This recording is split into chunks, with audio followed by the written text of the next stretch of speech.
안녕하세요. 이 영상에서는 어, 탄력도라는 개념에 대해서 저희가 한번 함께 살펴보도록 하겠습니다. 탄력도라는 것은 다소 좀 처음에 들으시면 좀 까다롭고 어, 다소 생소한 개념이실 수도 있는데요. 근데 탄력도라는 거는 이 저희들이 경제학 공부하는 데 있어서 뭐 굉장히 중요한 개념입니다. 그래서 탄력도라는 개념에 대해서는 잘 숙지를 해두시는 게 굉장히 중요하다고 말씀드릴 수 있겠습니다. 자, 그러면 탄력도라는 게 뭔지 같이 한번 살펴보도록 하겠습니다. 자, 탄력도라는 거는 기본적으로 어떤 한 경제 변수가 변할 때 다른 경제 변수가 얼마나 크게 반응하는지 그 정도를 나타내는 척도라고 생각을 하시면 되겠습니다. 그래서 어떤 경제 변수가 변할 때 다른 경제 변수가 뭐 굉장히 크게 반응할 수도 있고 그다지 크게 반응하지 않을 수도 있잖아요. 그래서 경제 변수들은 서로 굉장히 밀접한 관련이 있고 그래서 밀접하게 관련되어 있는 경제 변수들 간에 얼마나 크게 관계들이 있는지를 저희가 이제 연구하는 것이 굉장히 중요하기 때문에 이러한 탄력도 개념은 경제학을 공부하는 사람들에게 굉장히 중요한 개념이라고 할 수 있습니다. 그래서 이 탄력도라는 것이 굉장히 강한 그런 효과를 가지는 경제 변수들 간에는 저희들이 이제 어떤 한 경제 변수가 변했을 때, 그러면 이 경제 변수가 크게 반응을 할 테니까 그런 거에 좀 우리가 대비를 하고 있어야 되겠구나 하는 것을 미리 알 수가 있겠죠. 그래서 또 반면에 크게 반응하지 않는 경제 변수들이 있다면 그런 것들은 저희가 뭐 크게 뭐 걱정하지 않아도 되고 정책을 저희가 입안하고 세울 때도 뭐 크게 고려하지 않아도 되는 사항이고요. 그래서 이 탄력도라는 것이 이제 뭐 굉장히 중요한 뭐 그런 어떤 개념이 되겠습니다. 자, 먼저 살펴볼 탄력도의 개념은 수요의 가격 탄력도가 되겠습니다. 그래서 탄력도 개념 중에 뭐 가장 중요한 개념이고요. 그래서 수요의 가격 탄력도라는 것은 가격이 1% 변할 때 해당 재화 수요가 몇 퍼센트나 변하는지 하는 정도를 나타내는 척도입니다. 그래서 이걸 반대로 이제 헷갈리시면 안 되고요. 가격의 수요 탄력도 아니고 수요의 가격 탄력도입니다. 그래서 수요의 가격 탄력도라는 것은 가격이 1% 변할 때 해당 재화 수요가 몇 퍼센트나 변하느냐 하는 걸 나타내고요. 그래서 구체적으로 누군가가 수요의 가격 탄력도가 값이 2다. 예를 들어서 어떤 사람이 어, 사과 수요의 가격 탄력도가 값이 2다 라고 얘기를 하는 것은 무슨 뜻이냐 하면 사과 가격이 1% 증가할 때 사과 수요가 2% 증가한다. 제가 반대로 얘기했죠. 네. 그 사과 수요의 가격 탄력도가 값이 2다라는 뜻은 뭐냐면 가격이 증가하면 수요는 줄어들죠. 그래서 가격이 1% 오를 때 사과 수요가 2% 감소한다라는 뜻입니다. 가격과 수요 간에는 이제 보통 반비례하는 관계가 있죠. 그래서 가격이 오르면 수요가 떨어지니까요. 왠지 수요의 가격 탄력도는 항상 음수의 값을 가져야 될 것 같은데, 뭐 가격과 수요 간에 항상 거의 대부분 반비례 관계가 존재하고, 그리고 수요의 가격 탄력도를 저희가 계산을 해보면 많은 대부분의 뭐 재화의 경우에 음수 값이 나옵니다. 그래서 수요의 가격 탄력도가 음의 값을 가진다는 것은 뭐 모두가 알기 때문에 보통 대부분의 경우에 그 앞에 마이너스 부호는 생략을 하고요. 그냥 이제 절대값으로 보통 많이들 표시를 합니다. 그래서 수요의 가격 탄력도가 값이 2다라는 뜻은 가격이 1% 오를 때 수요가 해당 재화에 대한 수요가 2% 감소한다라는 뜻입니다. 그래서 이 값이 양수의 값을 가진다고 해서 가격이 오를 때 수요가 오른다 이렇게 해석하시면 안 됩니다. 그리고 특별히 이거를 조심하셔야 되는 게 뒤에 가면 저희가 공급의 가격 탄력도에 대해서도 볼 건데요.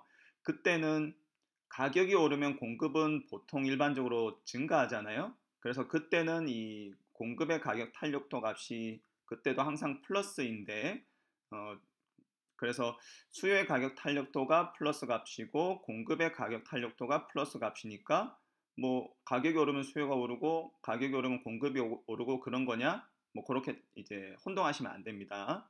그래서 그 부분은 이제 좀 염두에 잘 두시면 좋을 것 같습니다.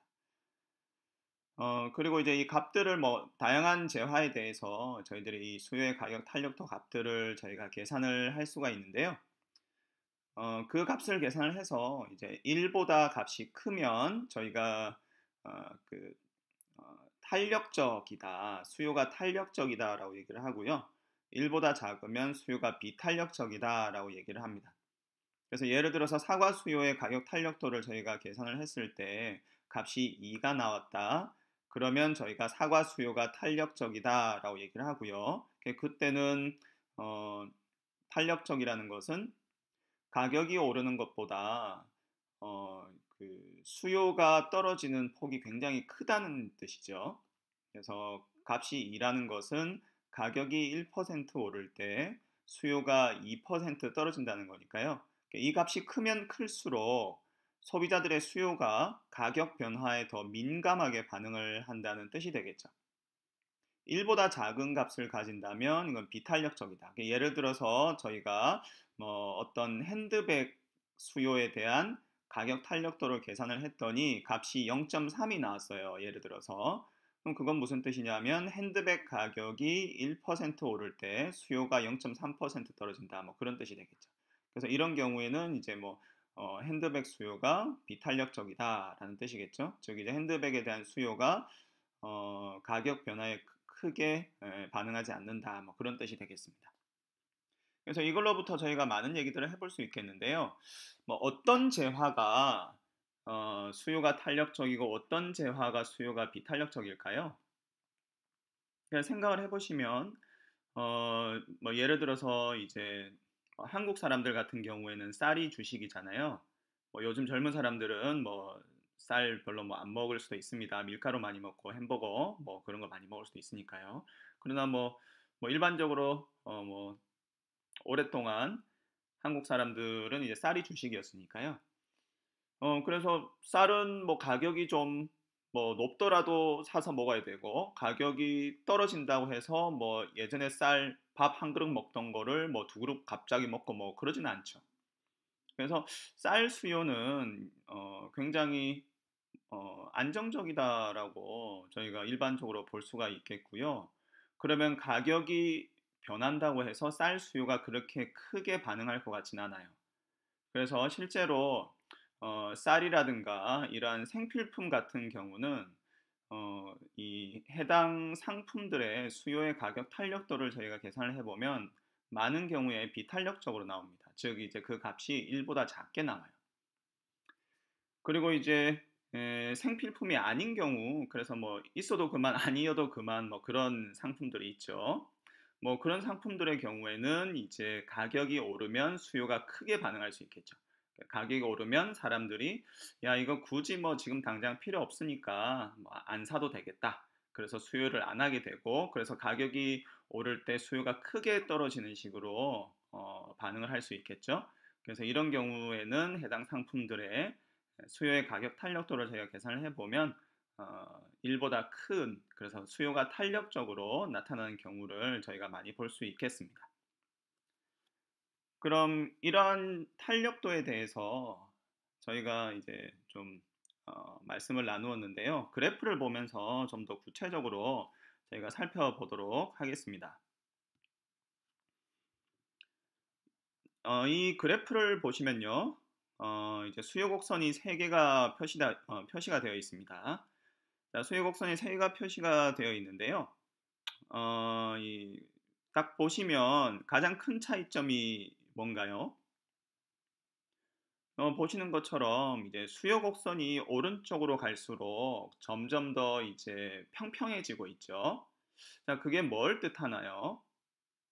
자, 같이 이제 그래프를 맨 왼쪽 그래프부터 저희가 한번 보도록 하겠습니다. 자, 맨 왼쪽 수요 곡선을 보시면요. 자, 예를 들어서 가격이 떨어졌어요.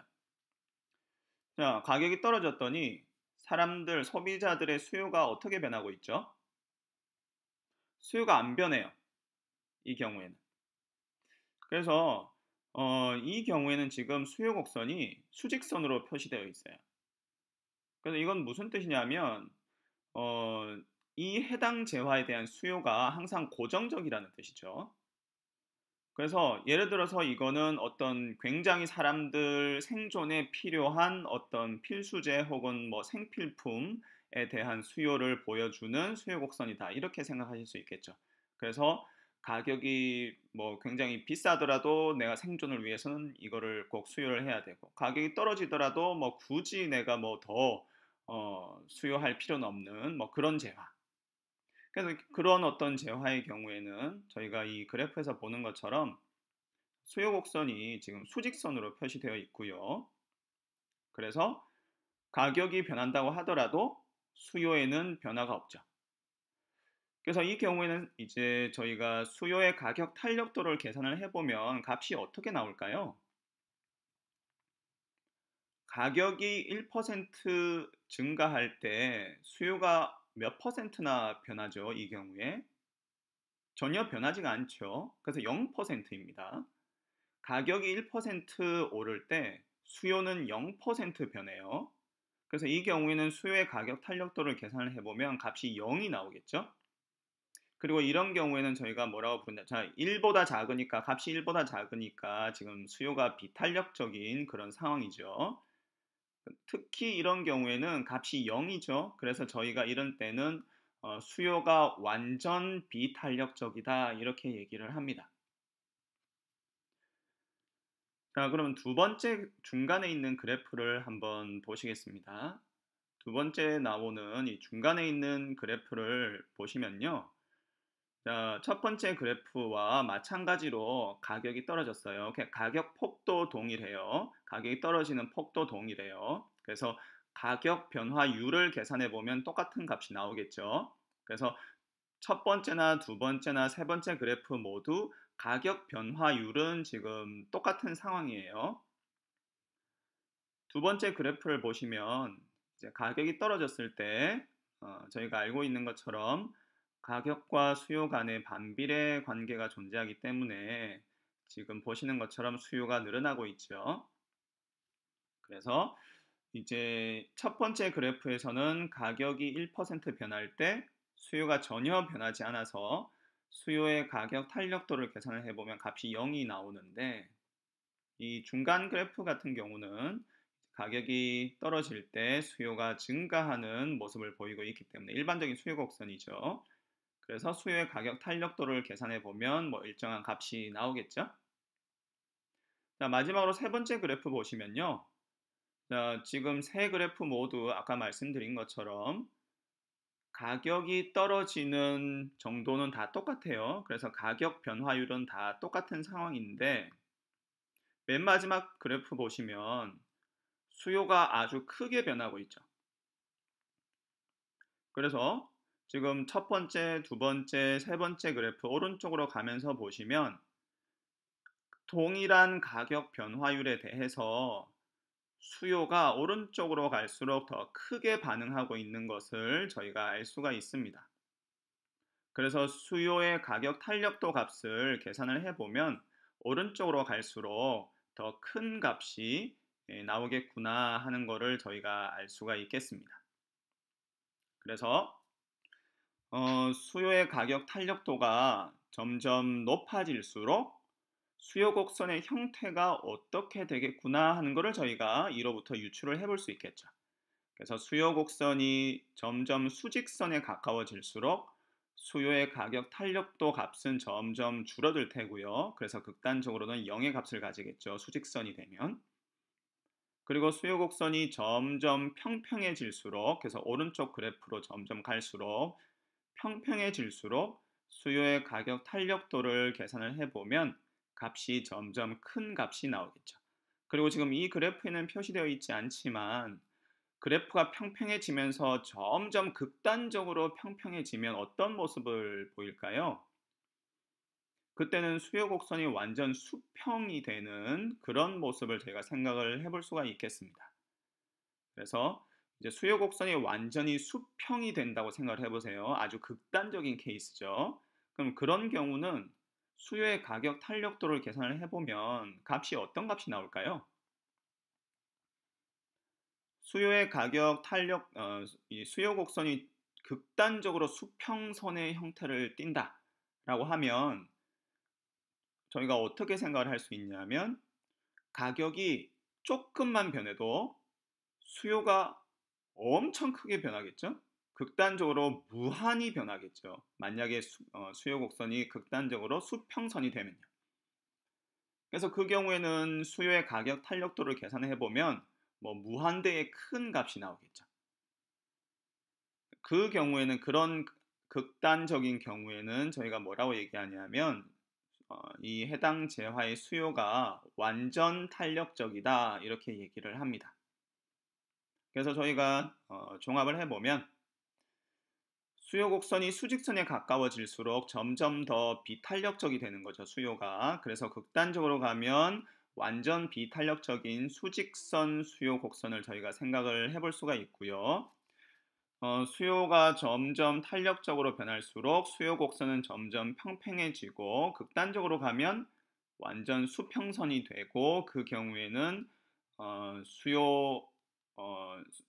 수요의 가격 탄력도가 무한대의 값을 가지게 되고 이 경우 저희가 수요가 완전 탄력적이다라고 얘기를 합니다.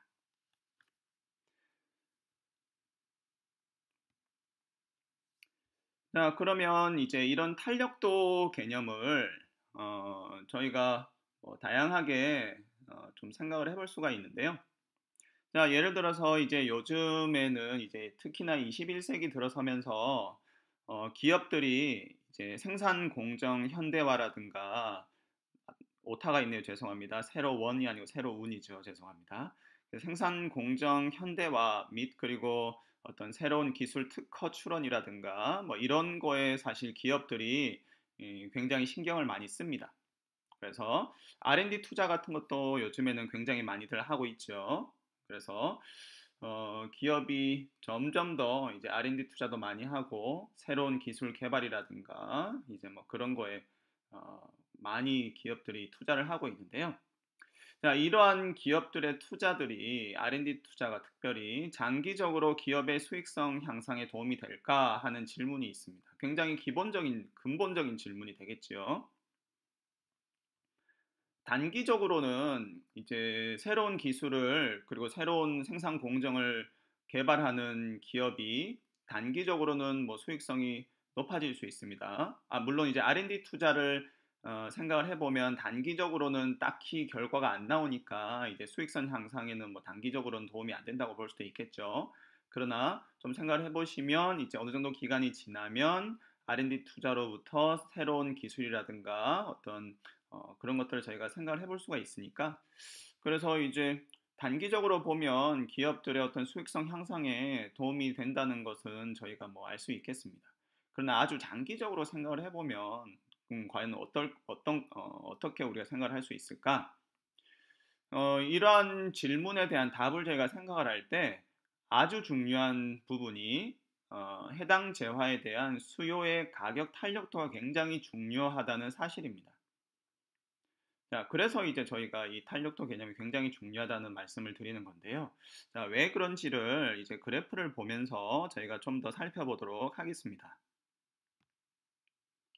자, 이 그래프를 보시면 지금 수요 곡선이 표시되어 있죠. 수요 곡선이 표시되어 있고, 지금 이 파란색 네모로 표시된 부분은 뭘 나타낼까요?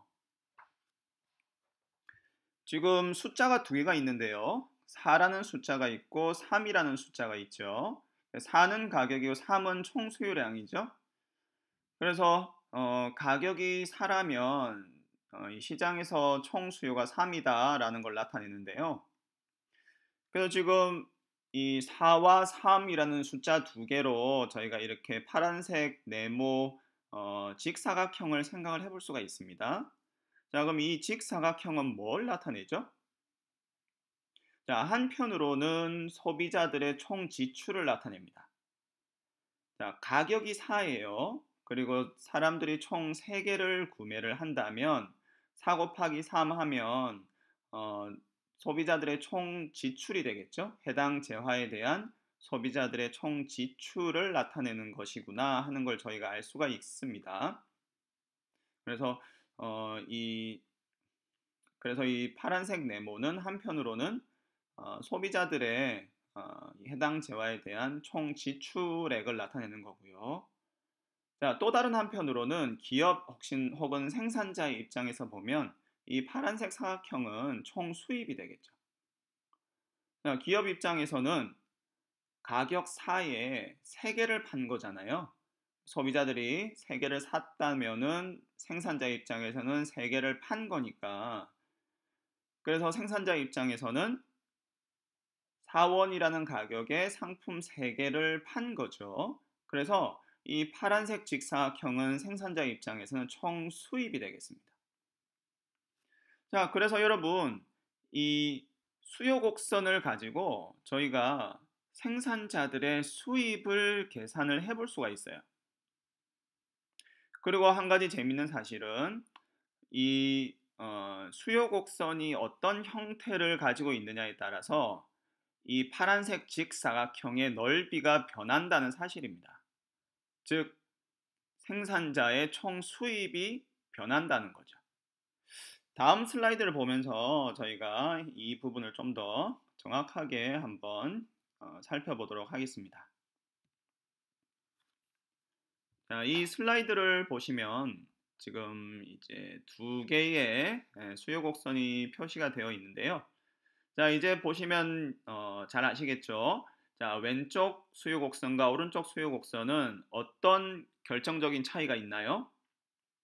오른쪽 수요 곡선이 좀 더 탄력적인 수요를 나타내는 수요 곡선이죠. 즉, 오른쪽 수요 곡선이 가격 변화에 더 민감하게 수요가 반응한다라는 것을 나타내는 수요 곡선입니다. 자, 같이 한번 보시죠. 자, 먼저 왼쪽 그래프를 저희가 한번 살펴보겠습니다. 자, 왼쪽 그래프를 보시면요. 지금 가격이 떨어졌습니다. 자, 가격이 떨어질 때, 이 생산자 입장에서는 수입이 변하는 거죠. 그렇죠? 자, 원래 가격에서 몇 개 팔고 있었는데, 자, 가격이 떨어졌어요. 자, 가격이 떨어지는 거는 생산자 입장에서는 안 좋죠.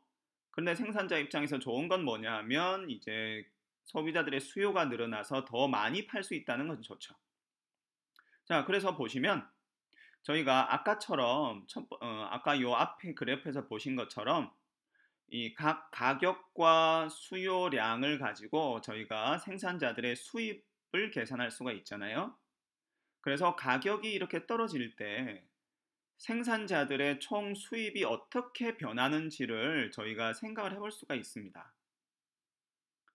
자, 가격이 떨어질 때 지금 보시는 것처럼 직사각형을 저희가 원래 가격과 원래 판매량을 가지고 저희가 직사각형을 생각을 해볼 수가 있죠. 그래서 하나의 직사각형을 저희가 생각해 볼 수가 있고, 새로운 가격과 새로운 수요량을 가지고 저희가 또 다른 하나의 직사각형을 그려볼 수 있습니다.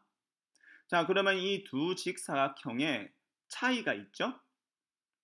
자, 첫 번째 차이는 뭐냐면 제가 빨간색 영역으로 표시한 저 차이가 있습니다. 자, 저거는 뭐냐면 저 빨간색 직사각형을 보시면 저거는 뭐냐면 원래 가격과 원래 판매량 하에서 생산자의 수입으로 계상되던 부분이었죠. 저 빨간색 직사각형은요.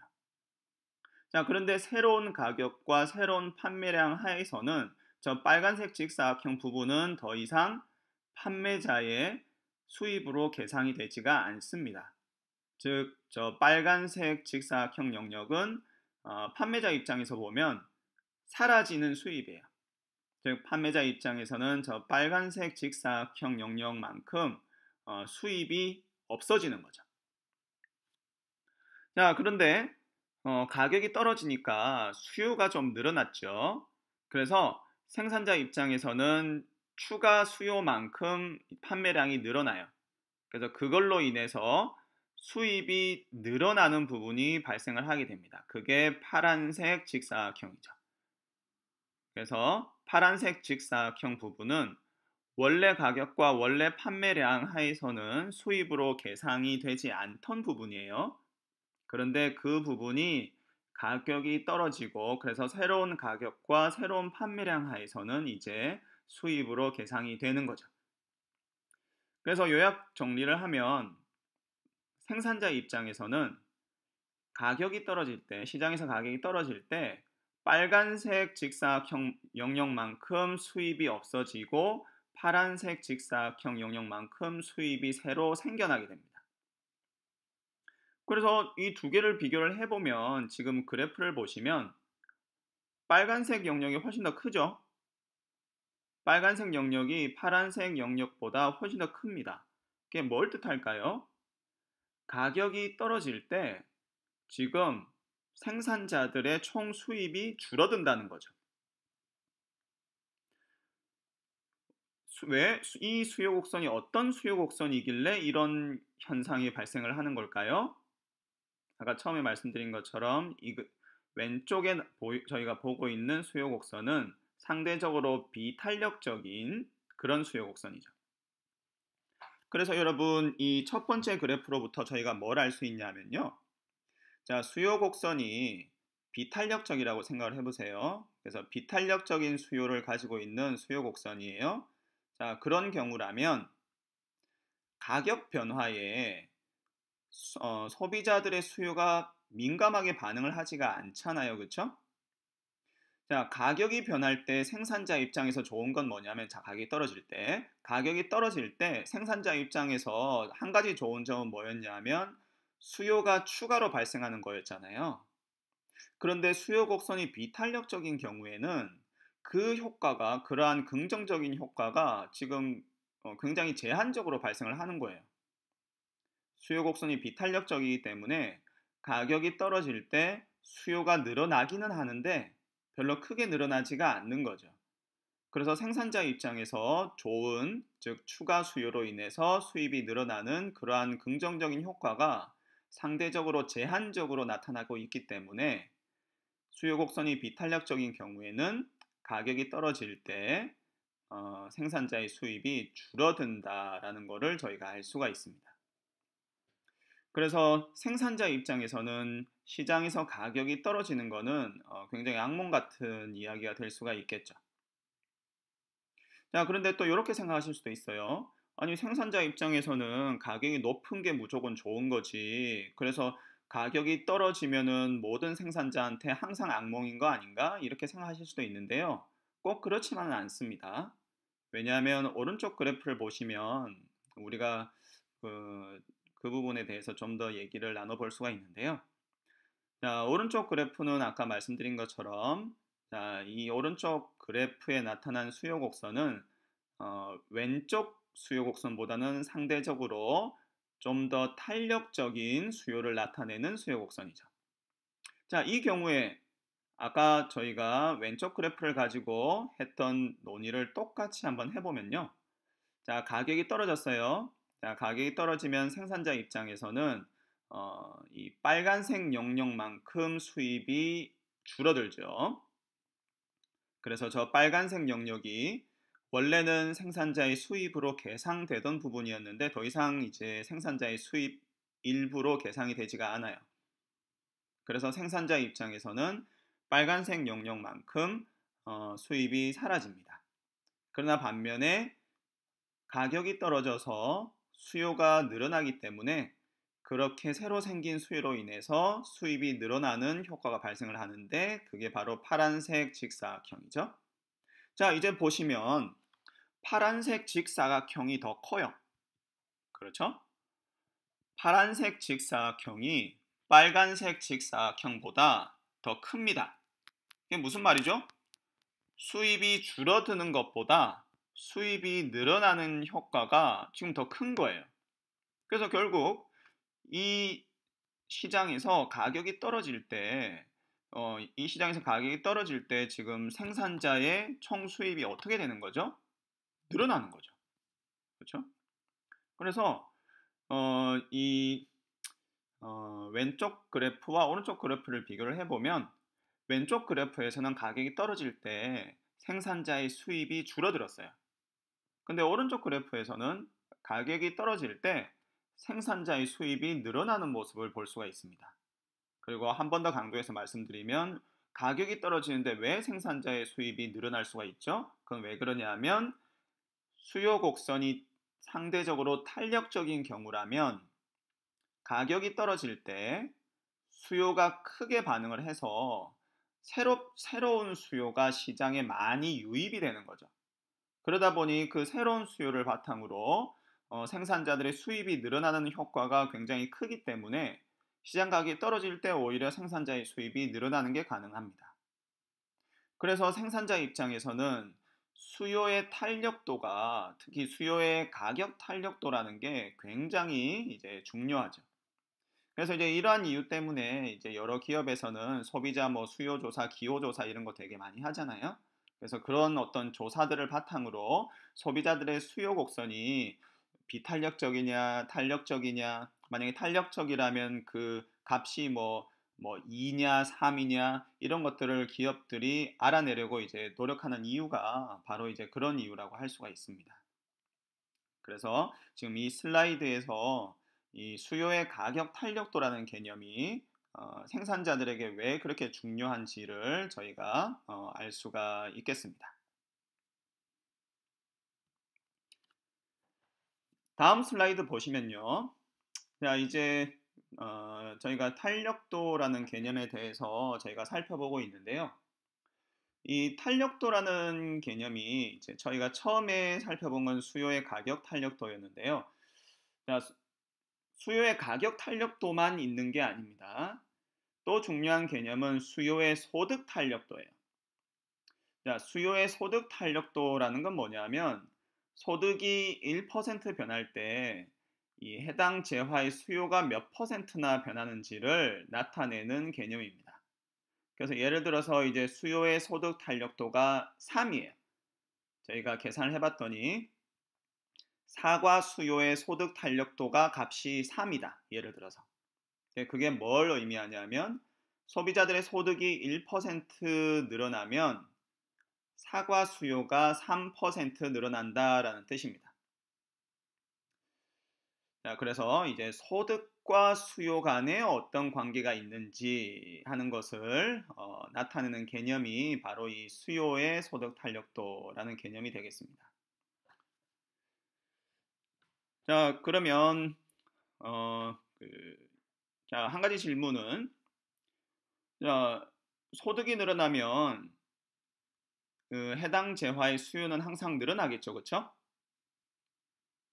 뭐 아닐 수도 있죠. 자, 예를 들어서 뭐 사과 같은 경우를 생각을 해보시죠. 자, 제가 소득이 늘어나면 원래 이제 비싼 사과를 비싸니까 하나만 먹다가 소득이 늘어나면 이제 2개 먹을 수 있겠죠? 그래서 그런 경우에는 수요의 소득 탄력도를 계산을 해보면 양수값이 나올 겁니다. 즉 가격이 죄송합니다. 그 경우에는 소득이 늘어나면 수요가 늘어나는 거죠. 그래서 양수값이 나올 거예요. 수요의 소득 탄력도를 계산을 해보면. 자, 근데 예를 들어서 이제 김밥 한번 생각을 해볼게요. 제가 예전에 학교 다닐 때 학생일 때는 소득이 별로 없었어요. 뭐 바쁜 것도 있지만 바쁜 거는 예외로 하면 이제 학생 때는 이제 소득이 별로 없으니까 예를 들어서 뭐 김밥, 라면 뭐 이런 거 많이 먹었던 것 같아요. 자, 그런데 이제 제가 이제 취업도 하고 소득이 늘어났어요. 제가 계속 김밥을 그러면 많이 먹을까요? 안 그러겠죠? 이제 소득이 늘어났으니까 김밥 안 먹고 저는 이제 스시 먹어도 되죠. 그래서 소득이 늘어날 때 해당 재화의 수요가 항상 늘어나는 건 아니에요. 감소할 수도 있어요. 그래서 김밥, 라면, 그리고 뭐 패스트푸드 같은 경우는 이 수요의 소득 탄력도를 계산을 해보면 음수값이 나오는 경우가 많아요. 즉 소비자들의 소득이 늘어날 때 수요가 줄어든다는 거죠. 그래서 사람들이 예전에는 소득이 작을 때는 뭐 패스트푸드도 먹고 뭐 라면도 먹고 그렇게 하다가 소득이 늘어나니까 이제 다른 상품들을 소비하기 시작을 하는 거죠. 원래 수요하던 상품들은 이제 더 이상 수요하지 않고, 그냥 이렇게 수요의 소득 탄력도가 음수의 값을 가지는 재화를 저희가 열등제라고 합니다. 그래서 수요의 소득 탄력도를 저희가 계산을 해서요. 양수값이 나오는 재화는 정상제, 음수값을 가지는 재화는 열등제 이렇게 부릅니다. 즉 정상제라는 거는 소비자의 소득이 증가할 때 수요도 늘어나는 그런 재화가 되겠고요. 열등제라는 거는 소비자의 소득이 늘어날 때 수요가 줄어드는 재화가 되겠습니다. 자, 그리고 필수제냐 사치제냐에 따라서 수요의 소득 탄력도 값을 계산을 해보면 값이 차이가 나는 경우들이 있습니다. 자, 예를 들어서 필수제 같은 경우를 생각을 해보시면요, 뭐 쌀이라든가 물이라든가 뭐 우리가 이제 생활에 필수적으로 소비하는 재화들이 있죠. 자, 그런 경우에는 제가 소득이 별로 없더라도 생활을 위해서 소비를 하죠. 수요를 하고. 자, 소득이 늘어난다고 해서 그거를 제가 막 더 많이 소비하지는 않아요. 자, 예를 들어서 제가 예전에 소득이 없을 때도 하루에 밥 한 공기 먹었고, 소득이 많이 늘어났어도 하루에 밥 한 공기 먹어요. 예를 들어서. 그래서 필수제 같은 경우에는 수요의 소득 탄력도를 계산을 해보면 소득이 늘어난다고 수요가 막 크게 늘어나지는 않아요. 그래서 값을 계산을 해보면 작은 값이 보통 나오고요. 사치제 같은 경우는 이제 값이 큰 값이 나와요. 뭐 예를 들어서 무슨 그 명품 핸드백이라든가 명품 구두라든가 자 이런 경우는 사람들이 소득이 적을 때는 못 사죠 뭐 아예. 그래서 명품 핸드백 그리고 명품 구두 같은 경우에 사람들이 소득이 적을 때는 수요를 못 하고 소득이 늘어나면 이제 수요를 하고 소비를 하기 시작하죠. 그래서 이런 경우에는 수요의 소득 탄력도를 계산을 해보면 사치제의 경우에는 아주 큰 값을 가지는 경우가 많습니다. 그래서 그래프를 보시면요. 지금 수요 곡선이 까만색 수요 곡선을 보세요. 그래서 원래 수요 곡선이 까만색 수요 곡선인데 수요의 소득 탄력도라는 개념을 우리가 이 수요 곡선 그래프를 가지고 어떻게 이해할 수 있을까? 자, 한 가지 방법은 소비자들의 소득이 늘어났을 때 수요 곡선이 얼마만큼 수평으로 이동하느냐 하는 걸 가지고 저희가 나타낼 수가 있습니다. 자, 예를 들어서 자, 소비자의 소득이 늘어났어요. 자, 그랬더니 소득이 늘어나면 여러분 저희가 첫 시간에 배운 것처럼 소득이 늘어나면 정상제인 경우를 생각을 해볼게요. 그래서 소득이 늘어났을 때 수요가 늘어나는 재화에 대해서 저희가 생각을 해보겠습니다. 자, 그래서 정상제의 경우 소비자들의 소득이 늘어났어요. 자, 그러면 수요가 늘어나겠죠. 즉 수요 곡선이 수평으로 오른쪽으로 이동을 하게 될 겁니다. 자, 이 경우에 까만색 수요 곡선이 빨간색이 되느냐 파란색이 되느냐 하는 차이를 가지고 생각을 한번 해보시죠. 자, 소비자의 소득이 늘어났을 때 까만색 수요 곡선이 빨간색 수요 곡선으로 변했다. 그거하고 소비자의 소득이 늘어났을 때 까만색 수요 곡선이 파란색 수요 곡선으로 변했다라는 거하고 어떤 차이가 있죠? 자, 파란색 수요 곡선으로 변하는 경우에 소비자의 수요가 더 크게 민감하게 반응을 하는 거죠. 소득 변화에 대해서. 자, 그래서 앞서 논의한 바에 의하면 필수제라면 자, 이 까만색 수요 곡선이 어떤 필수제에 대한 수요를 나타내는 수요 곡선이라면 소비자들의 소득이 증가할 때 수요 곡선이 까만색에서 빨간색으로 변할 거예요.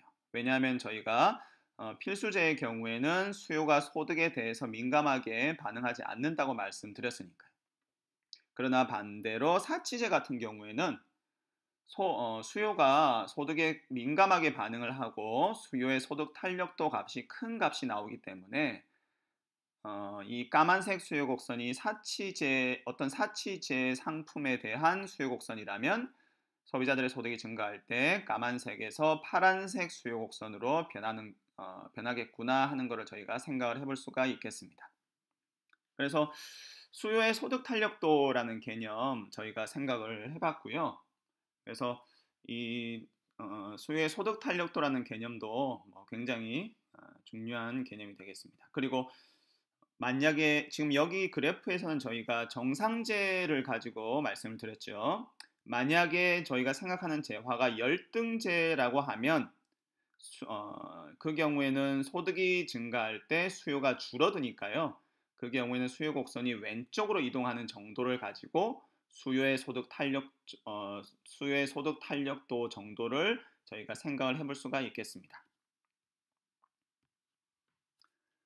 자, 그리고 이제 이런 탄력도 개념은 없는데요. 제가 그냥 한번 생각을 해봤습니다. 요즘에 이제 코로나 바이러스가 이제 사실 저희들의 일상을 거의 뭐 망가뜨리고 있는 상황인데요. 근데 뭐 수요의 질병 탄력도 뭐 이런 것도 저희가 한번 생각은 해볼 수 있을 것 같아요.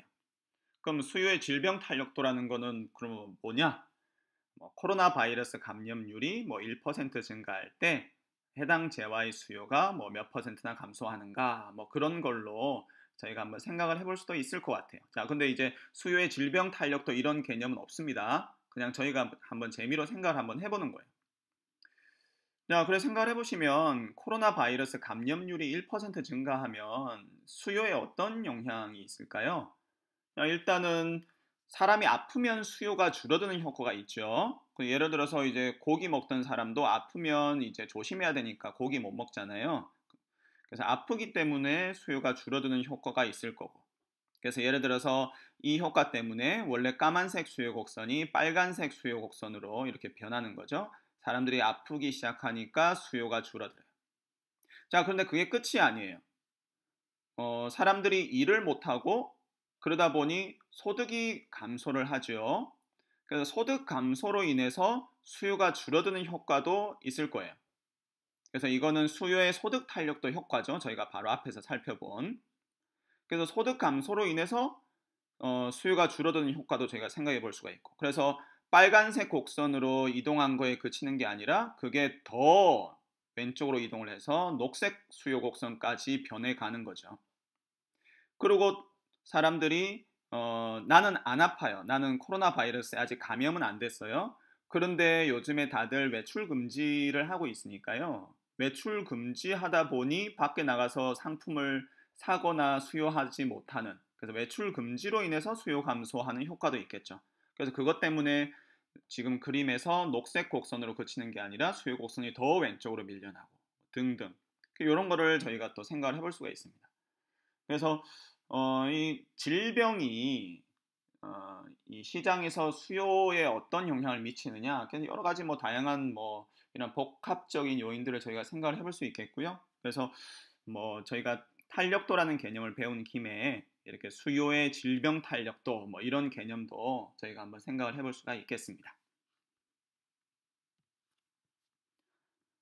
저희가 이제 수요 곡선을 가지고 뭐 다양하게 생각을 해봤는데요.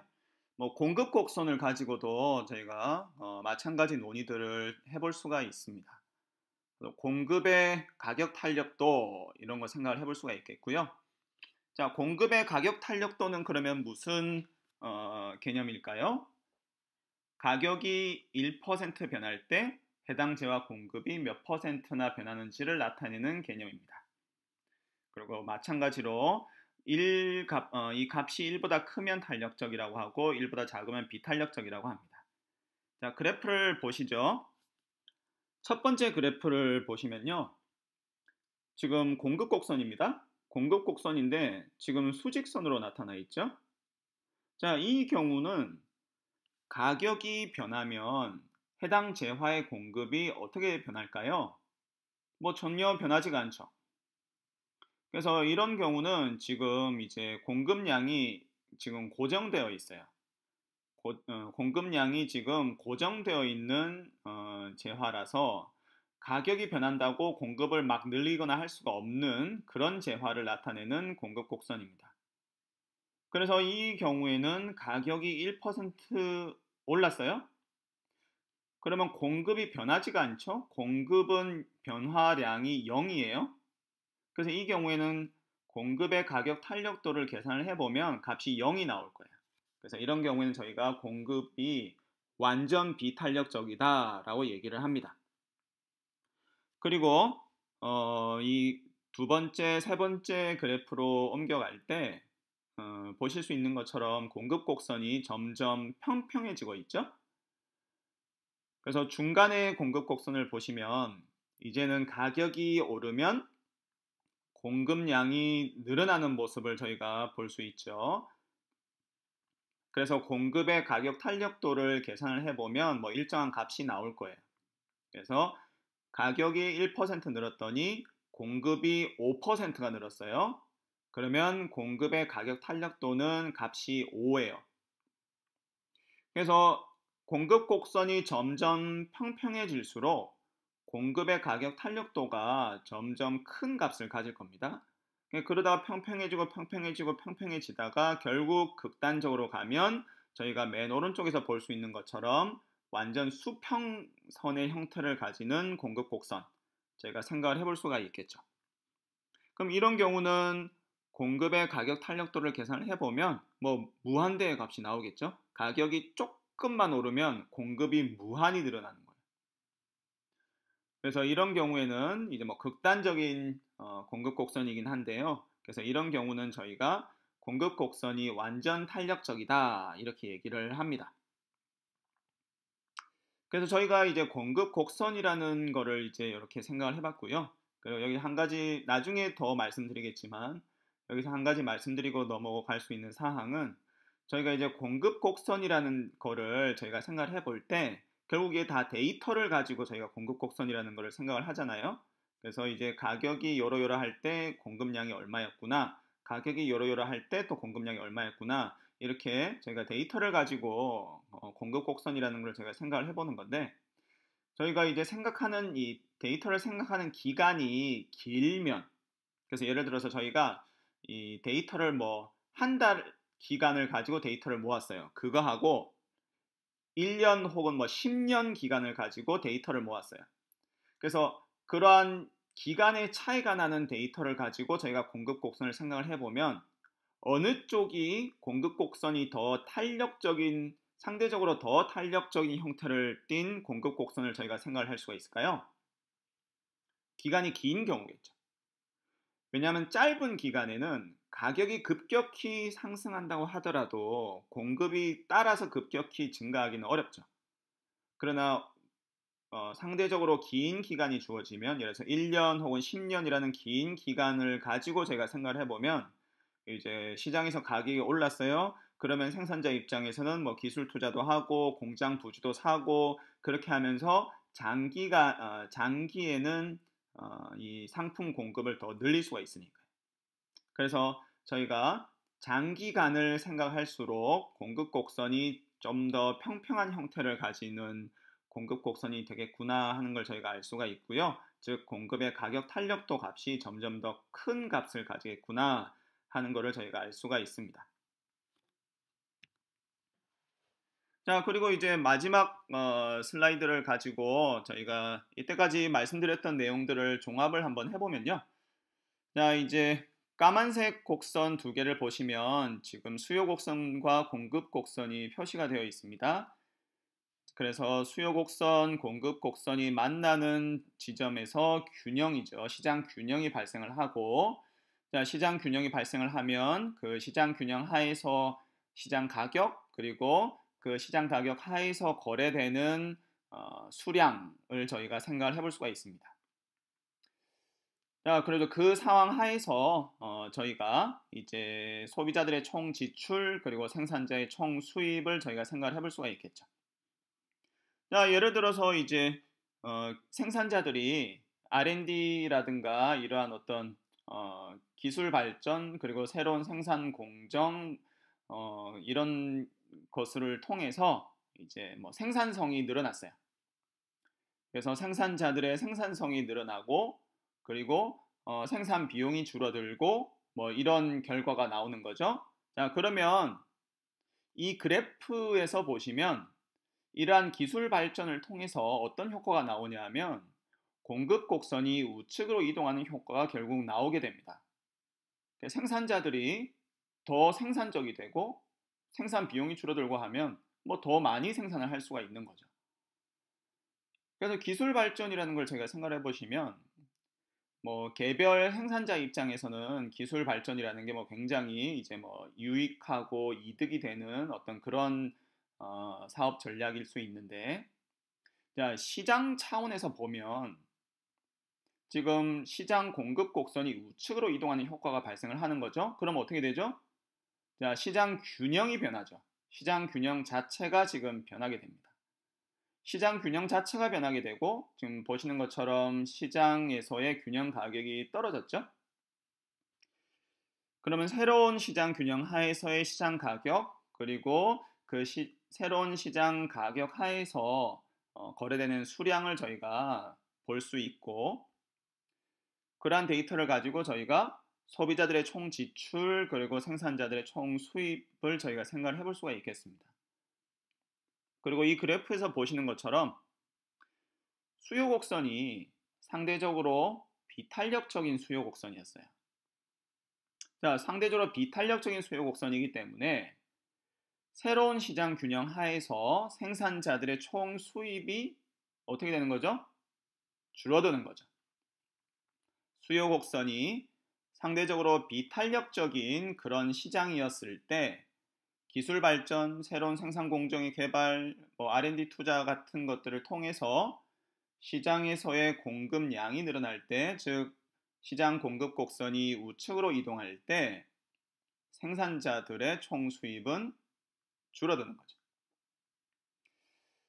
자, 생산자들의 총 수입이 줄어드니까 이거는 이제 어떤 이윤이라든가 경영에 좀 악영향이 있을 수 있는 그런 효과가 되겠습니다. 근데 생산자의 수입이 줄어든다고 이게 이윤이 무조건 뭐 줄어드는 건 아닐 수도 있죠. 왜냐하면 비용이 더 큰 폭으로 떨어졌다면 생산자 입장에서는 R&D 투자를 통해서 기술 발전을 통해서 수입이 줄어들긴 하지만 만약에 비용이 더 큰 폭으로 줄어들었다면 생산자 입장에서는 이윤이 증가할 수도 있겠죠. 뭐 그러나 여전히 수입이 줄어든다는 것은 뭐 기업 경영에 뭐 굉장히 나쁜 뭐 그런 효과가 있다는 것은 뭐 저희가 생각하고 유념해야 할 뭐 그런 포인트가 된다고 할 수 있겠습니다. 감사합니다.